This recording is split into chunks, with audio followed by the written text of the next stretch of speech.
Justicia y memoria. Hablamos ahora, en este momento de la historia, del tema de la memoria y la justicia, pero ¿cuál es este tiempo que compartimos? Compartimos un tiempo. Aquí, en Argentina, hablamos en el periodo posterior a una dictadura que terminó hace apenas 36 años. Recientemente Argentina ha fundado el Centro Conti, y muchos grupos, entre ellos por supuesto el de las abuelas, han trabajado día a día para mantener viva la memoria y para combatir la posibilidad del olvido. Y, sin embargo, aquí, al igual que en el resto de América Latina, leemos que está resurgiendo el revisionismo, una forma de discurso, una política perniciosa que busca negar la realidad de las torturas, las desapariciones, los asesinatos. Por toda América Latina nuevos líderes que van directos al futuro quemando neumático con su programa neoliberal pretenden revivir la memoria de un gobierno militar, Bolsonaro en Brasil, o proclamar que los museos de la memoria histórica son estrategias de mercado de la izquierda o exageraciones o un relato injusto de la historia. En Chile, hay quienes afirman que no habría que referirse al periodo entre 1970 y 1993 como la época de la dictadura, sino como a una época de conflicto interno o, de hecho, de guerra civil. Pero si acaso fue una guerra civil, fue una en la que el Estado desató un poder brutal contra los ciudadanos que, como militantes de izquierdas, luchaban por el socialismo y formaban parte de la resistencia a la dictadura. En Estados Unidos, al presidente actual le parecen buena idea los desfiles militares en honor a su presidencia, y recurre a poderes extraordinarios para debilitar tanto la democracia parlamentaria como la democracia popular y reforzar el gobierno autoritario. Podríamos hablar de muchos otros regímenes, y pararnos a considerar cómo cuentan, o rehúsan contar, una historia. Pero lo inquietante, lo desconcertante, lo indignante del momento actual es que hoy día existen documentos, se han construido monumentos conmemorativos, se han recuperado los nombres allí donde se ha podido, e incluso se ha contabilizado laboriosamente la cifra de desaparecidos por medio de las muy diversas fuentes, incluidos los testimonios, que constituyen el archivo. Y sin embargo, estos esfuerzos por preservar la memoria son tildados por los nuevos autoritarios de políticas partisanas. Nos dicen que preservar recuerdos de esta clase equivale a posicionarse en una batalla política, lo que significa que se considera que el archivo forma parte de un programa de izquierdas, y que existe para servir a estas. La consecuencia de este argumento es que la derecha, los conservadores, los autoritarios y los neofascistas se están embarcando en unos modos de revisionismo, negacionismo, que sirven a sus propios intereses políticos. Cabe mencionar al menos 3 puntos sobre este panorama. El primero es que no podemos comprender plenamente a estos autoritarios de nuevo cuño guiándonos por el modelo de los antiguos, y tampoco podemos reducir el nuevo fascismo a ninguno de los que conocimos en el pasado. Estas formas nacen en parte de esa versión neoliberal del capitalismo que no solo ha intensificado la precariedad, socavado la idea de un trabajo duradero y generado deudas insaldables, sino que ha implantado un poder nuevo para aquellos estados que quieren afianzar su poder sobre la población, incluidos los ciudadanos que están en la frontera, los apátridas y los migrantes en la frontera. La intensificación de la pobreza y la inestabilidad en el terreno económico ha generado una ansiedad generalizada y el deseo de una autoridad más firme tanto en la familia tradicional como en el Estado. Y sabemos también, creo, que quienes sufren hasta un grado desproporcionado en la economía actual, una economía que se está intensificando por todo el mundo, son las mujeres y las minorías, la población indígena y los pobres. El segundo es que la idea de política que se emplea en esta especie de retórica política es política partisana.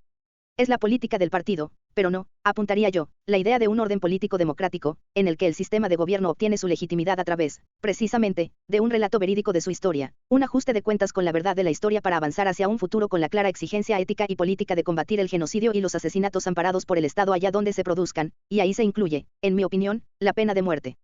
Por descontado, muchos académicos han señalado que todo Estado está fundado en una mentira, y el mío en particular, Estados Unidos, se fundó en parte por medio del exterminio de los pueblos nativos de los territorios del norte de América. Pero no hay ningún motivo para aceptar esa forma de cinismo y escepticismo. Una de las razones por las que insistimos en que se conozca la historia del genocidio contra los pueblos nativos, o por las que los armenios y sus partidarios insisten en que el gobierno turco reconozca y llame por su nombre al genocidio de 1914, es para que sea posible una reparación. Otra razón es para que no se siga borrando el exterminio. Solo mediante el ejercicio continuado de la memoria, de un ejercicio reiterado de la memoria como parte de la propia cultura política democrática, es posible mantener una oposición ética y política frente a la violencia de Estado. Pero esto no es, como decía, una versión partisana de la política, es la condición misma y el límite mismo de las políticas democráticas. Y sí, es cierto que yo soy partisana, por cuanto la versión de la democracia que reivindico es una democracia radical, pero esa noción se beneficia a veces de los partidos políticos, y, más generalmente, no. Es el ideal, por así decirlo, por el que juzgamos a esos partidos, pero no es un ideal partisano. Clara, inequívocamente, sigue siendo un crimen contra la humanidad que un Estado asesinara a tantas personas en un esfuerzo por exterminar a la izquierda, como sin duda se hizo en Argentina y Chile. Pero es un segundo crimen, añadiría yo, negar ese exterminio en aspecto o grado alguno. Alemania, de hecho, reconoció la negación del Holocausto como delito tras la Segunda Guerra Mundial. La cuestión para mí, no obstante, no es tanto legal como política, puesto que la negación de la violencia de Estado genera una cultura política y un etos en los que la violencia está presente, y en los que se ha podido exonerar o dejar pasar, y eso actúa como una legitimación de nueva violencia. Esto me lleva al tercer punto, la negación del exterminio es la continuación de ese exterminio bajo una nueva forma. Si tal destrucción nunca se produjo, o si no fue tan grave, eso significa que puede volver a producirse, y que no será tan grave. Porque lo que afirma esa forma contemporánea de revisionismo es que las instituciones de memoria pública que documentan y comunican detenciones, torturas, desapariciones y muertes son en esencia instrumentos o estratagemas por parte de quienes buscan reforzar un partido político socialista, o de izquierdas, y que utilizan los datos, o los exageran, o cuentan un único lado de una historia mucho más compleja. Y cuando prestamos atención a lo que dicen, comenzamos a escuchar, una vez más, que los activistas de izquierdas eran terroristas, y que el Estado protegió a la población frente al terror. Esta última afirmación es un eco de otras anteriores, las que hicieron dictadores, dirigentes autoritarios y fascistas, pero hoy la oímos de nuevo mientras se presenta a los migrantes como terroristas, como violadores, como una sangría para la economía, como una amenaza hacia el cristianismo y la nación. Si aceptamos que la memoria pública de la violencia de Estado es necesaria para impedir la repetición de una nueva violencia de Estado contra los ciudadanos o, más en general, contra poblaciones, entonces debemos encontrar el modo de comprender cómo se pueden aplicar al presente las lecciones del pasado. Pero para ello no solo tenemos que conocer el pasado y defender, a nivel político, el derecho público de conocer la historia en toda democracia, sino que tenemos que saber trasladar el pasado al presente aun cuando, claramente, no sean idénticos. En otras palabras, podemos juzgar, y de hecho juzgamos la brutalidad letal de la dictadura, pero ¿qué ocurre si no nos enfrentamos ahora con dictadores manifiestos, sino con un autoritarismo neoliberal o con un fascismo securitario? Podemos traducir este juicio cierto sobre lo que ocurrió en el pasado a un juicio contemporáneo sobre lo que está ocurriendo ahora. Para hacer esto tenemos que aceptar la divergencia temporal entre pasado y presente al tiempo que buscamos la manera de pasar de ese momento histórico al presente, a nuestra noción compartida del ahora. La práctica de traducir entre un momento y otro no es sencilla, pues el tiempo anterior resurge en el presente, y el presente no está por completo libre del pasado. Eso significa que la pregunta que debemos hacernos es otra, a saber, ¿de qué modo perdura el tiempo de la dictadura y la violencia de Estado en nuestros días? He sugerido que se pueden escuchar ecos de ese tiempo anterior cuando los apologetas comienzan a explicar que los estudiantes eran en realidad terroristas, y que el Estado solo trataba, en realidad, de proteger a la población en conjunto frente al terrorismo. En nuestros tiempos, las fronteras se cierran sobre la base de ese mismo argumento. Y ese argumento sirve ahora para reescribir una historia revisionista.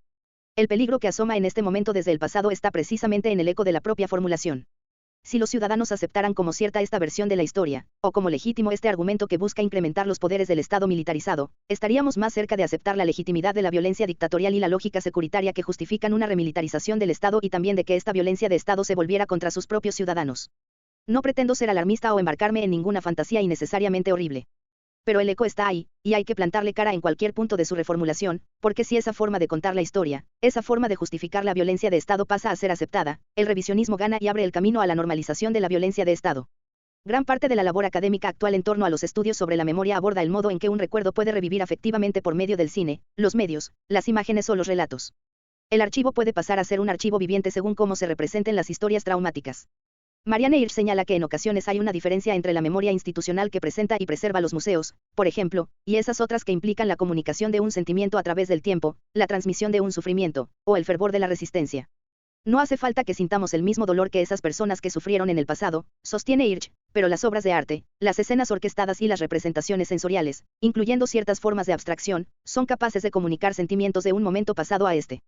No será el mismo sentimiento, no será el sentimiento de otra persona, será lo que sentimos nosotros cuando alcanzamos a comprender el carácter vivo de un recuerdo, la cualidad viva de un archivo. ¿De qué sirven esos sentimientos? ¿Cómo nos ayudan? Para Hirsch y para quienes trabajan en la tradición de la posmemoria, la tarea no consiste únicamente en establecer las condiciones para el reconocimiento y la reparación, pese a que ambas cosas son necesarias para la transición a un futuro distinto. Pero ese futuro distinto, un futuro al que nos da acceso el archivo vivo capaz de comunicar sentimientos de un punto del tiempo a otro, se hace posible cuando la historia de la violencia deviene la condición para imaginar un futuro distinto. Un motivo por el que la estética es tan importante en la labor archivística, en el archivo vivo, es que tiene la capacidad de transmutar la memoria en una nueva forma de imaginar. Afirmar esto no equivale a afirmar que haya algo redentor en el sufrimiento traumático. No hay redención alguna para eso, puede que no la haya en absoluto. Se trata más bien de que permite que surja una ética de la política que conoce la violencia, que percibe sus ecos en el presente, ve el destello del peligro y milita para preservar historia y futuro. En efecto, la preservación de la historia es la puerta a un futuro nuevo.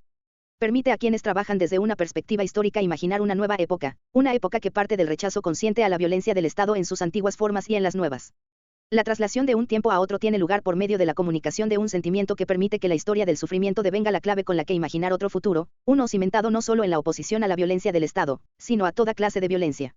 En nuestros días, esas formas de violencia incluyen el feminicidio, el asesinato de mujeres, trans o travestis, la violencia contra los migrantes, el abandono de poblaciones privadas de atención sanitaria, la exposición de los migrantes a la muerte en aguas del Mediterráneo, o en las fronteras de Estados Unidos, y el número creciente de campos de detención para migrantes, muchos de los cuales siguen los mismos protocolos de campos de internamiento anteriores y, en ocasiones, cometen formas similares de tortura. La lista es larguísima. Para que la memoria transmute en un nuevo imaginario es crucial oponerse a todos los modos cotidianos de normalización de la violencia, en los medios de comunicación y en nuestros mundos público y político.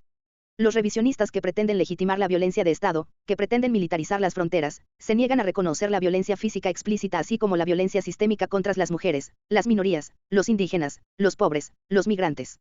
Pero no se quedan ahí, pretenden también revivir el anhelo de un gobierno militar, los desfiles, la seguridad, la eficacia, la pureza étnica y la xenofobia, el nacionalismo intenso, el odio al comunismo, el entusiasmo de la represión violenta. Los revisionistas tienden a contar una historia que, en mi país, aviva un anhelo por la supremacía blanca, pero en otros lugares, lo hace por el gobierno militar, la seguridad total, la expulsión de los extranjeros, la celebración de la pureza étnica o racial, todo lo cual atiza el fervor del nacionalismo y el deseo de arrasar con la democracia en nombre de la nación. Los revisionistas toman nota de los sentimientos que comunican las instituciones de la memoria pública y se afanan por contar su propia versión de la historia y por falsificarla ya documentada con el objetivo, justamente, de revivir toda esa apasionada inversión en el Estado que posibilita una susceptibilidad afectiva al gobierno militar y a la fantasía de un reconfortante autoritarismo. En los últimos años, la derecha reaccionaria ha seguido de cerca los pasos de la izquierda para consolidar sus apoyos, y pretende apropiarse de nuestros métodos para sus propósitos. Eso significa que, tan importante como es comunicar sentimientos de un tiempo a otro, la textura de la pérdida, la noción explosiva del horror, debemos cultivar asimismo una perspectiva crítica hacia la traslación entre épocas que nos permita exponer justamente a quien distorsiona el pasado para desatar el fervor fascista en nombre de la nación, incluso en nombre de la moralidad. Están convencidos de que pueden contar una historia falsa, o negarse a contar nada en absoluto, y que llegado cierto punto el olvido del pasado permitirá el surgimiento de nuevos poderes estatales. Para quienes creen que el futuro depende de un relato verídico del pasado, la tarea consiste precisamente en destapar la artimaña. A los revisionistas no les gusta esta idea de la crítica, el pensamiento crítico, la memoria crítica. Consideran a menudo que los enfoques denominados críticos son negativos, que nos dejan atrapados a todos en el duelo, la pérdida y la recriminación. Se oponen a lo negativo, y son no obstante negacionistas, personas que niegan la verdad de la historia.